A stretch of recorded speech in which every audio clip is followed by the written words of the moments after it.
Good morning. Good morning from the Chicago area. We are live with you now, and good afternoon and good evening wherever you are. I'm noticing an interesting change.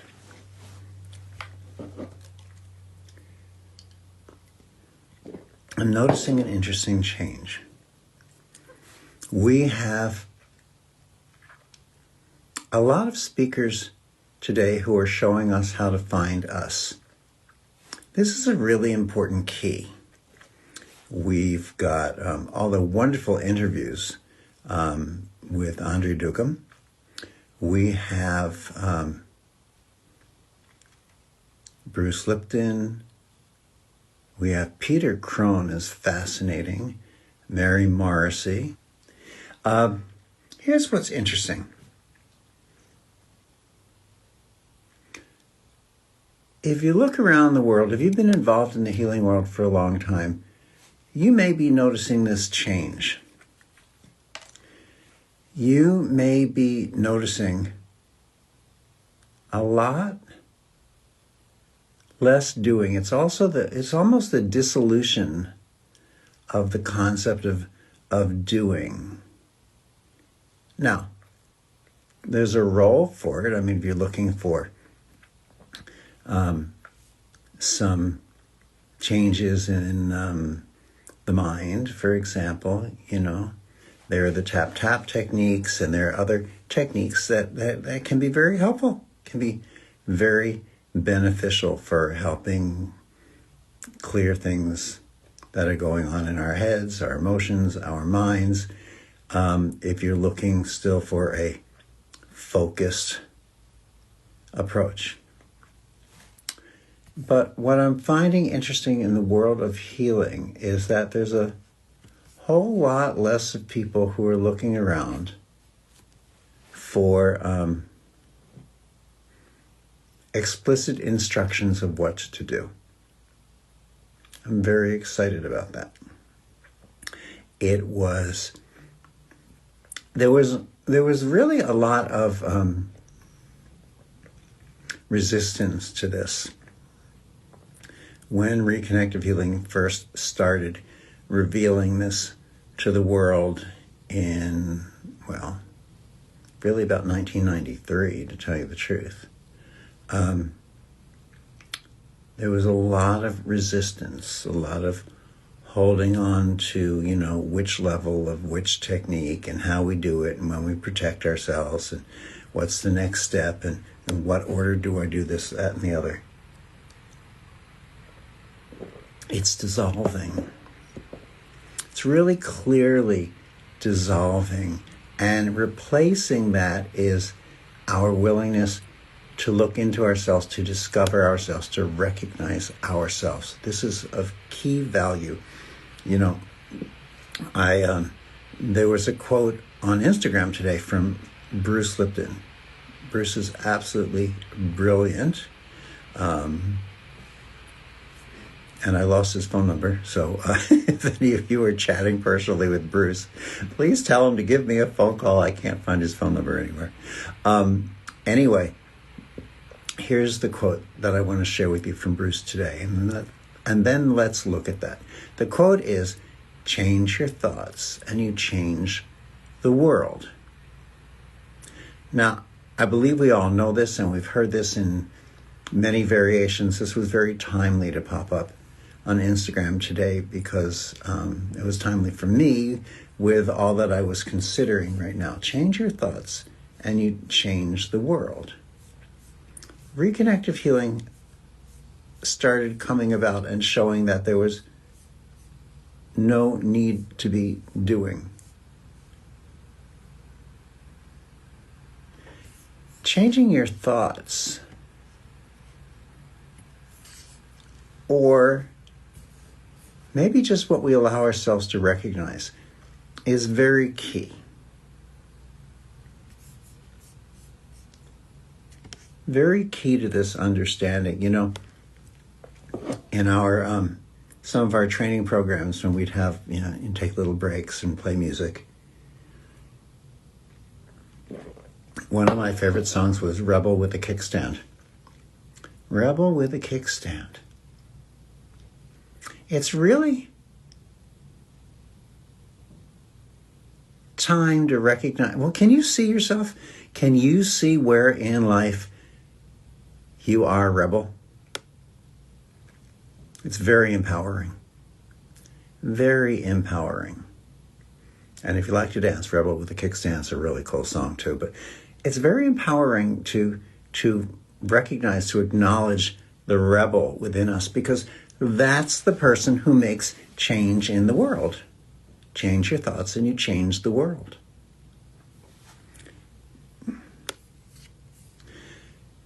Sometimes we get stuck with a lot of cliches, which are very powerful, but because they're so cliche, we don't see the power in them. We just keep repeating them because they sound nice. We know they're good things to say, but we miss the power, the impact. The only thing that matters is love. That is beautiful, but how many times do we say that and then suddenly we start missing the impact? It's so cliche. It's so cliche that we have to focus back on it to get the gift.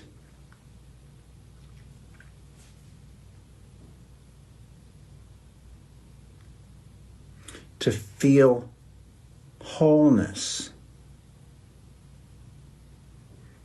Recognize what allows you to feel whole. I feel whole. A big surprise. I feel whole when I'm speaking on healing. When there are questions and answers and interactions. That's part of why I'm so excited to see those of you who are coming to Virginia Beach this weekend, just to be with you and interact and share.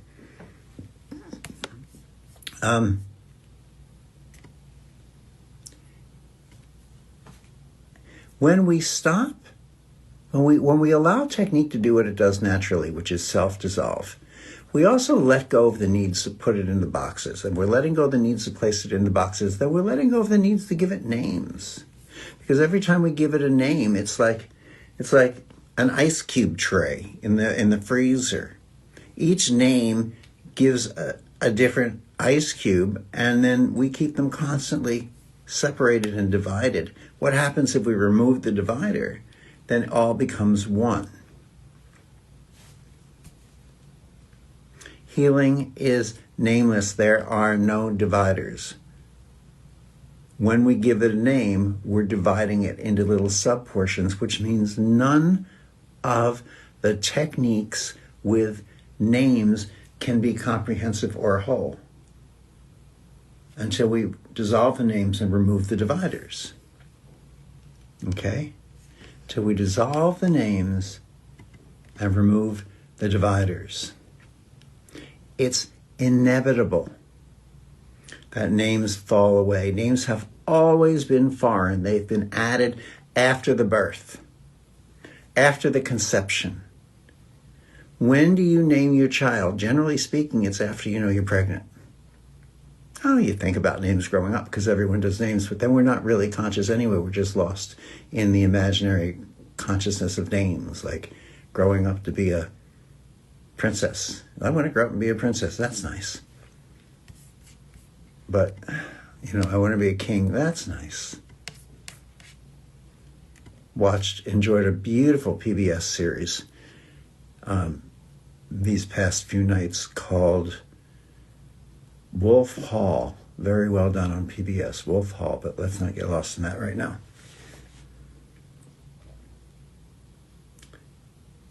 So we talked a lot about names last week, about feeling.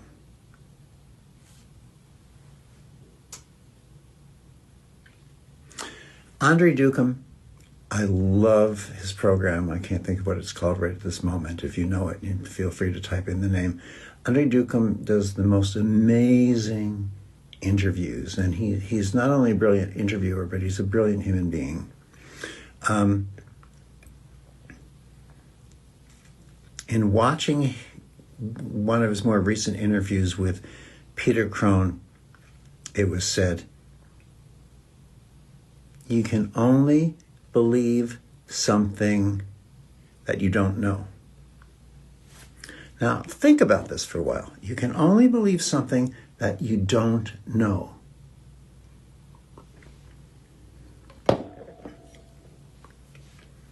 I believe in this, I believe in that, I believe in the other. But when you are believing in it, it's because you don't know it to be.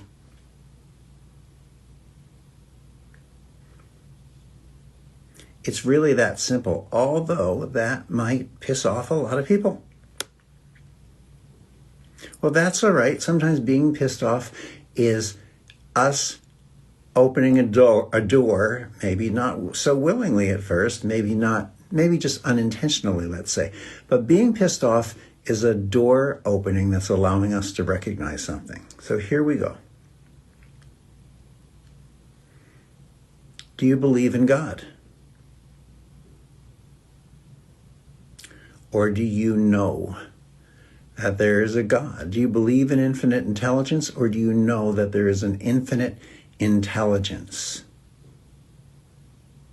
Because believing is like hoping, I believe it, I believe it, I believe it, but I'm not certain, but I believe it. I have faith. Do you have faith, or do you know it? Now, this question can be unsettling.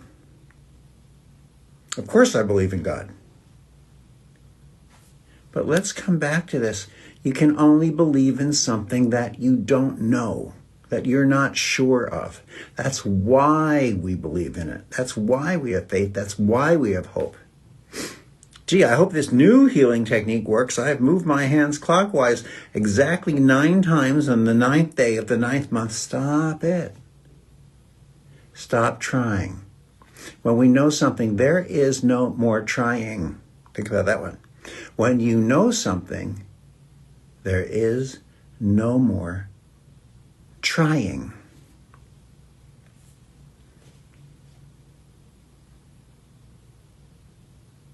For those of you that this may be concepts that we're not sure we want to agree with, and say to ourselves, all right, I don't agree with this. This pisses me off. Of course I know there's a God, and of course I believe in a God. How can I not be both? When you know something, there's no need to believe. When you believe it, it means you don't know it. But this is annoying, and I don't want to believe in what you're saying right now, Dr. Pearl. Okay, so if we are truly centered, comfortable, confident, knowing who and what we are, then we have the ability to ask ourselves this question. I don't see why you can't know something that you believe in, why you can't believe in something that you know. But if this could possibly make sense, but if this could possibly make sense, if I could possibly understand it, even though it bothers the crap out of me, if I could possibly understand it, how might this make sense? This is a question that allows you to explore and discover yourself. If we don't want to answer the question, if this could possibly make sense, how might it make sense? We're not going any further than we already are. Because it means we're not willing to really look inside and explore. Now, you know this conversationally, growth comes from asking some of the tougher questions. How about when we ask the tough questions of ourselves?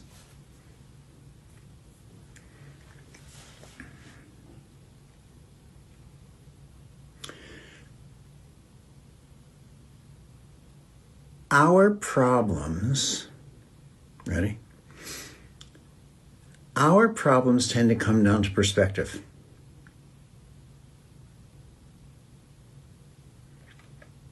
A lot of this was a big discussion. Our problems tend to come down to our perspective. Ready? People don't have problems. They have challenges. Now, we can run around all we want, and we've all heard, let's not use the word problem, let's use the word challenge. But let's explore that, at least inside of you. If our problems come down to perspective, then we realize that all we have are challenges. We don't have any problems. It's just how we perceive that challenge. All right? Here are things that come up, okay?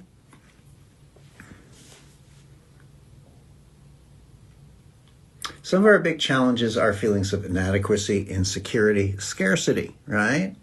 Inadequacy. I'm not enough. I'm not lovable. Insecurity.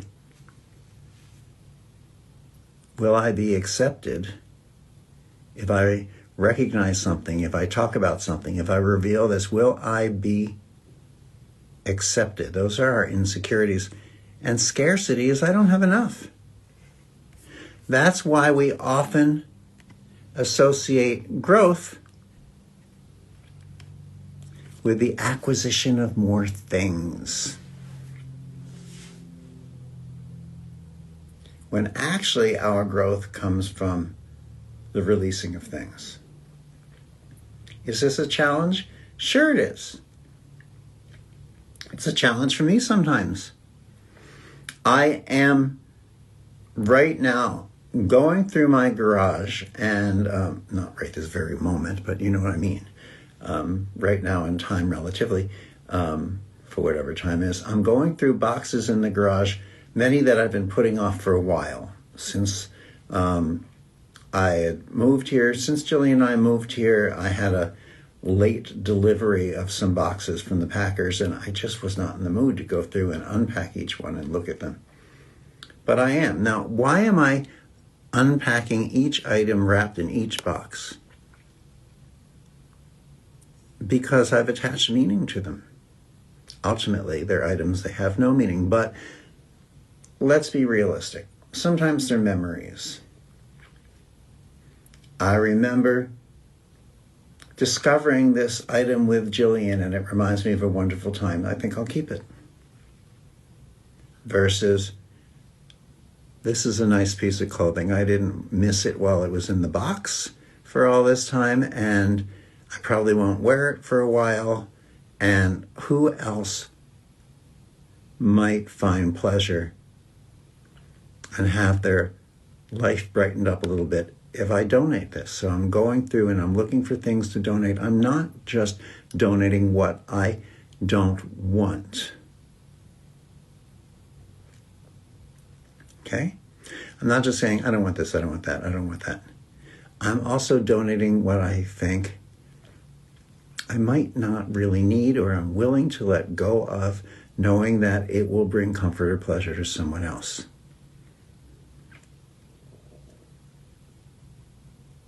That helps let go of the concept of scarcity. I don't have enough.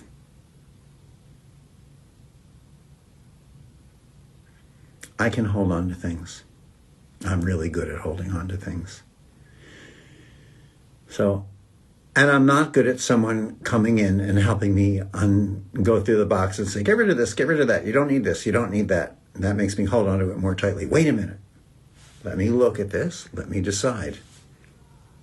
I'm a little bit of a hoarder that way, or I could be. I've got that tendency anyway. So I'm challenging myself to share things. That helps me release scarcity. I also don't feel so inadequate with it. And I certainly feel more comfortable and secure. Interesting ways we move through things. A lot of our problems, I could say a lot of my problems, but I'm pretty sure a lot of us identify with this. A lot of our problems is because we live in a world of control, domination, manipulation. So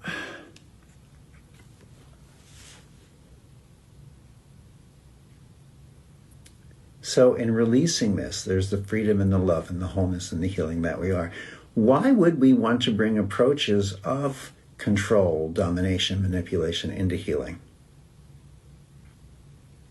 Well, we can only do that if we hold on to our techniques. Because once we let go of techniques, what dissolves? No attempted control, even though it doesn't always work, but we think we're controlling it.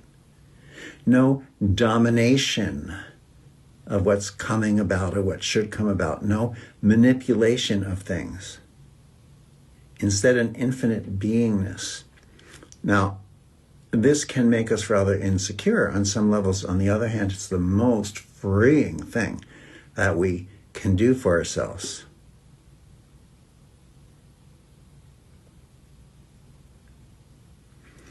Vibrant Art Group says, I wonder, should I point it out or just love the healing and no worry about if they realize it was the energy shift?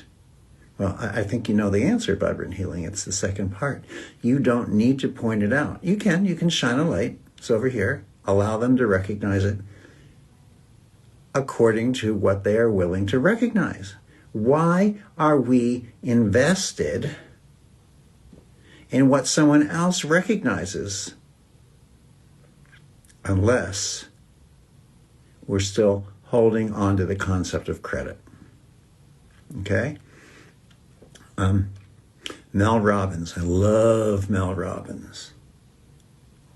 Jillian, I love listening to Mel Robbins. And one of the concepts she's come up with recently, she's shared in something recent, was let them. It's the let them concept. Why do we want to tell them to do this or do that or change that? If this is what makes them happy, let them do it. Let's let go of the control, the domination, the manipulation of what's going on. Let people do what they're doing, be what they're being, recognize what they choose to recognize. Who knows? Maybe what we think they should recognize is for us to recognize. Just let it go. It'll happen in its own time. It will happen in its own time. This is us taking our fingers out of attempting to control the healing. This is your healing. This is my healing, and this allows the healing for everyone and everything. It's a challenge. It's a real challenge. What we're really up against is our own perspective. Peter Crone says it's one of two things. It's either life-threatening or ego-threatening, which can pretty much feel like the same thing, can't they? Your insecurities are either life-threatening or ego-threatening.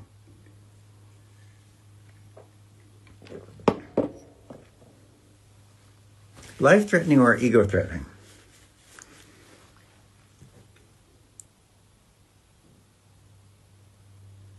How many of us identify who we are with our egos, and therefore life-threatening and ego-threatening feel pretty much the same? Pretty much the same. Peter Crone says, there are three basic things that people want. They want to be seen, they want to be heard, and they want to be held. Okay, now that can happen in many, many, many different ways. In reconnective healing, in healing itself. Why do I say reconnective healing is healing itself? Because it takes the dividers out of the ice cube tray and healing just comes together. It's no longer a sub-portion. Reconnective healing is the reconnecting of all of healing and recognizing it's never been disconnected in the first place. But come back to this. People want to be seen. They want to be heard. They want to be held. In healing, how does that happen? Whether you're facilitating, if you're facilitating healing for someone else, you are first seeing them. And in that presence, you are hearing them. When we allow ourselves to feel sensation, it is listening with a different sense. And in that presence, that is love, they are being lifted into the arms of love, held in the arms of love. They are seen, they are heard, they are held. In self-healing, is it any different? Absolutely not. First, in that space, you're allowing yourself to see yourself. In that beingness, you are listening to yourself. You are feeling, you are listening to yourself in a different sense. And you are holding yourself in your own arm of being. You're holding yourself in your own arms of being.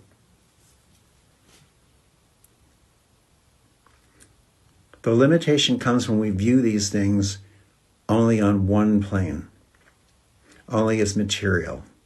Well, people want to be seen, heard, and held. So I'm going to look at them with my eyes. I'm going to listen to their words. And then I might place my arms around them. No. Quite limiting.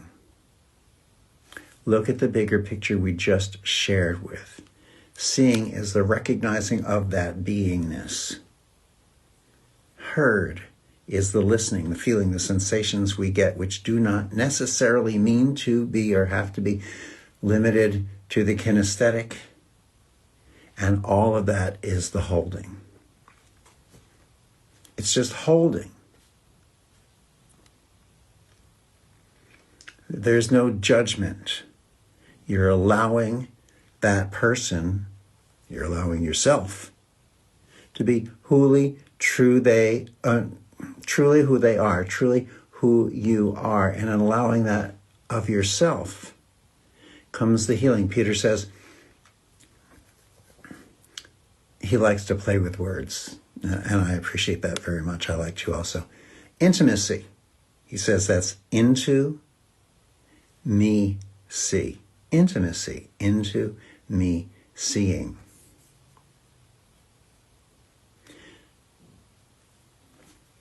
Let's not try to impose this perspective on others. Just share it. Because another expression we've heard for a long time is, there are none so selfish as the newly converted. I believe Andre Duckham said that. There are none so self-righteous as the newly converted. When we get something, let's not run around and push everyone else to get it. Be this understanding. Be this recognition of being seen, being heard, being held. In that, people will see themselves. They will understand it on their own. If we try to push it at people, they'll be asking for evidence. Where is the evidence? Who cares? What is evidence? Evidence only means science has caught up with the understanding, and lack of evidence usually just means science hasn't yet caught up with the understanding. Because if something is, it is, whether or not there's research and evidence for it. Nothing can be proven, only disproven. And this is infinite abundance, and abundance can only be revealed. It can't be created. You are abundance. You are infinite being. We either obscure that so we cannot see that of ourselves, or we reveal it. When we reveal it, it's not that we've suddenly created the abundance. We've just allowed ourselves the understanding of it. Healing is revealed. It is not created. Healing happens in the absence of you, meaning the personality, the ego. It's hearing, it's holding, seeing. There are not any more divisions in that than looking for the line of delineation between red and orange. It's the same reason you cannot become a healer because you already are that. You cannot become enlightened because you already are enlightenment. You can't become what you already are, but you can reveal it. You can reveal it. You can reveal it. Just like the example I used the other week. I said, when you open your window curtains or shades in the morning and you're looking out onto the front lawn, did you create it in that moment? No, you just revealed it to you. It's just been hidden there the whole time. That's all. Hidden there the whole time.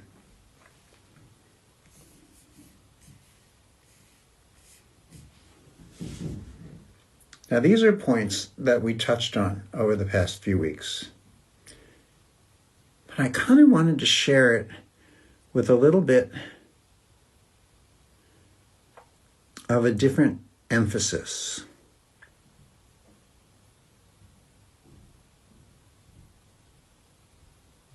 Freedom from the idea of who I am.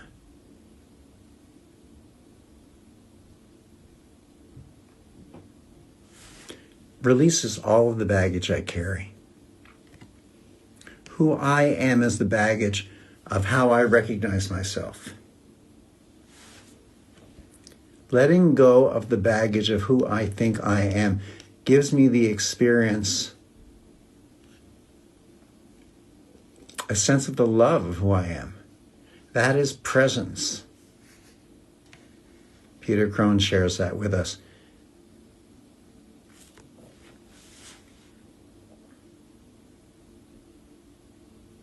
Often we are busy striving for something that cannot be attained through striving. We are striving for something that can only be in the absence of the striving.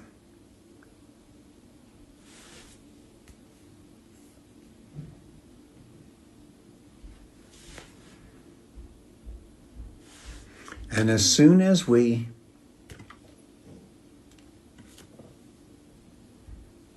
let's look at it this way.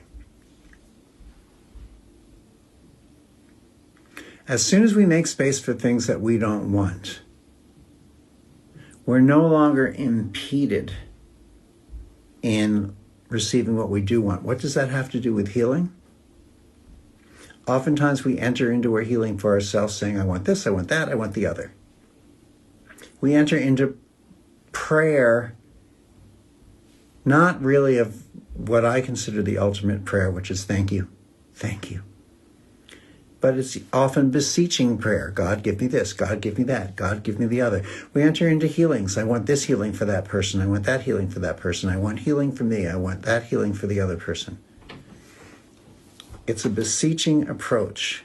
If you can find the part of you, which is really ultimately the entirety of you, that is okay with any possible outcome. Fear is gone. Attachment is gone. That in itself is your healing, and your healing facilitates healings for others.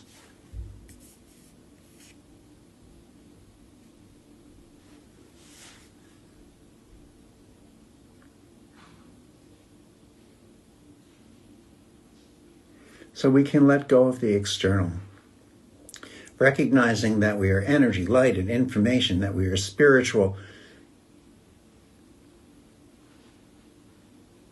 doesn't need to show up in our wardrobe.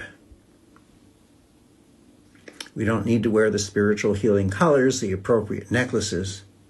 It doesn't need to show up in our diet. One diet is simply not more spiritual than another. Now, I know that there's radicalism in many diets, okay? In vegetarianism, in veganism, in macrobiotics, there are radicals in every diet. But guess what? Fanatic radicalism does not make anything better. It just doesn't. It just does not. So don't worry about whether you've got the right wardrobe that shows everyone that you're spiritual. You practice your yoga for the right amount of time. You meditate the right number of times per day. Who you are will always be who you are. But what can we reveal about the essence of who we are to ourselves? That's the key. Not how can we present what we would like to be to the world, but are we willing to reveal who we are to ourselves? Because that is what allows for the change. It changes our perspective. Change your thoughts. Change your perspective, not by trying to change it, but allow your thoughts to change. Just explore, what if? This doesn't make sense to me, but what if this could possibly make sense? How might it make sense? What if my perspective about this were different? Why are some people who are so against it? What is their perspective? If I could understand their perspective from their point of view, how might I understand that? Suddenly, the barriers, the borders come down, the right, wrong, better, worse divisions come down, the ice tray dividers are removed, all comes together. When Bruce says change your thoughts and change the world, change your thoughts, your perspective, change the world, allow them to change, explore them to change, and know that in this, you become the healing.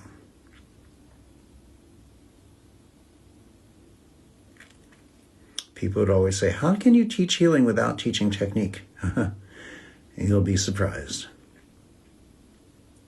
Actually, explore having a healing session with a Reconnective healing facilitator. Likely, you'll be very surprised. There's no technique in that. Just love and being.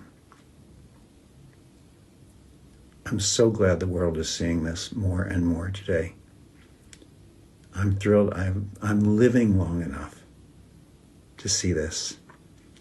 And that you're allowing me the gift of just sharing this with you. My thoughts, my perspectives.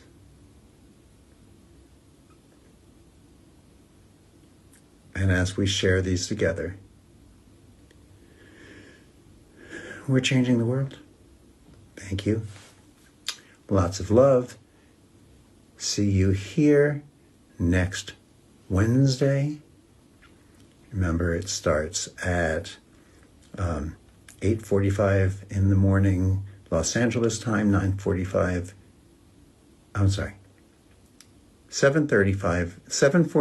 let's start again. 7:45 in the morning, Los Angeles time, 9:45 in the morning, Chicago time, 10:45 in the morning, New York time, and do the math for wherever in the world you are. Join us. Lots of love. And in about 25 minutes, we're going to see all of you in the Solomon Speaks gathering. Jillian and I will see you here in 24 minutes. Bye. Lots of love.